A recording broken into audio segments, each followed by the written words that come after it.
Bon, regardez ces scènes de congestion.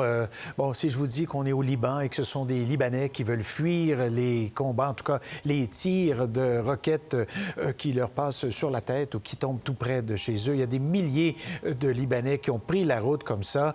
On a le dernier bilan, là on parle de 558 morts, peut-être même plus en l'espace de 24 heures. Arthur Saradin est journaliste au Liban et c'est là qu'on le retrouve bien sûr pour parler de cet exode. Est-ce que le mot est trop fort si je parle d'exode? Parce que j'ai l'impression on fuit, là, c'est plein les autoroutes, là, qu'on voit ces gens-là fuir la zone. Oui, absolument. On peut parler d'exode au point qu'on n'arrive toujours pas d'ailleurs à le quantifier, cet exode. On sait qu'il y a des dizaines de milliers de personnes qui sont en train de fuir cette région du sud du Liban, en passant par les grands axes autoroutiers pour rejoindre Beyrouth, la capitale.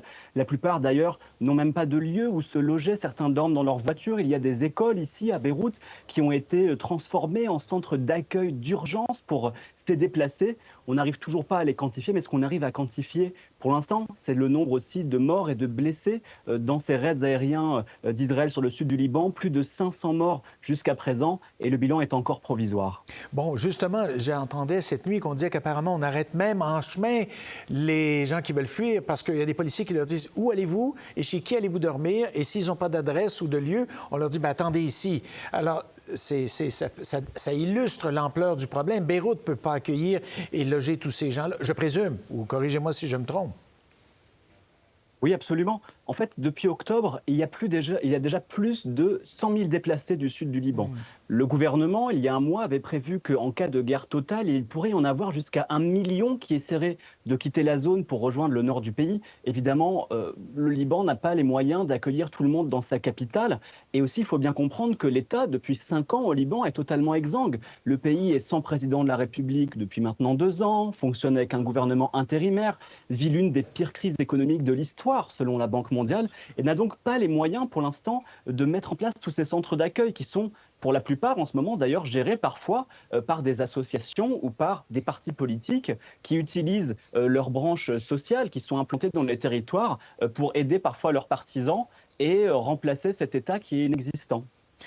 Bon, là, on parle du sud Liban, mais juste pour situer tous ceux qui nous écoutent, il y a également plus au nord de Beyrouth. Là, il y a la vallée de Bekaa. Est-ce qu'on fuit également? Parce que là aussi, on dit que j'allais dire les meilleures armes, les armes les plus performantes d'Hezbollah qu'on n'a pas encore utilisées, c'est là qu'elles se trouvent, les bases de lancement, je crois. Alors, ces gens-là sont également, est-ce qu'ils sont en fugue aussi ou en exode vers Beyrouth?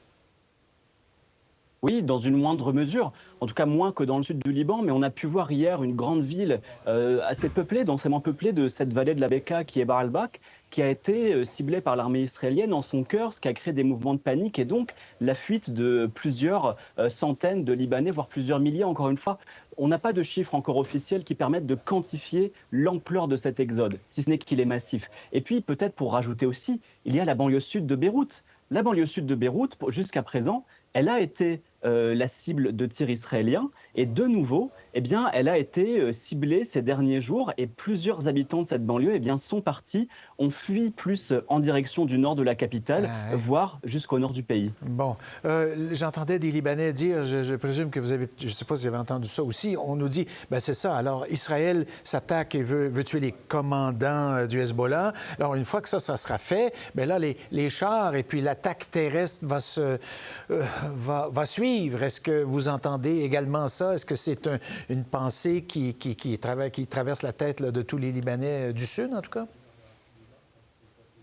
Oui, absolument. Pour 2 raisons d'abord. La première raison, c'est celle liée aux renseignements qu'on avait eus ces derniers mois dans les cercles diplomatiques qui expliquaient que s'il y avait une opération terrestre israélienne, elle serait précédée par une campagne de bombardement massif, notamment sur des zones civiles. Et puis, il y a aussi les leçons de l'histoire. La dernière fois, en 2006, Israël avait tenté de pénétrer sur le territoire libanais.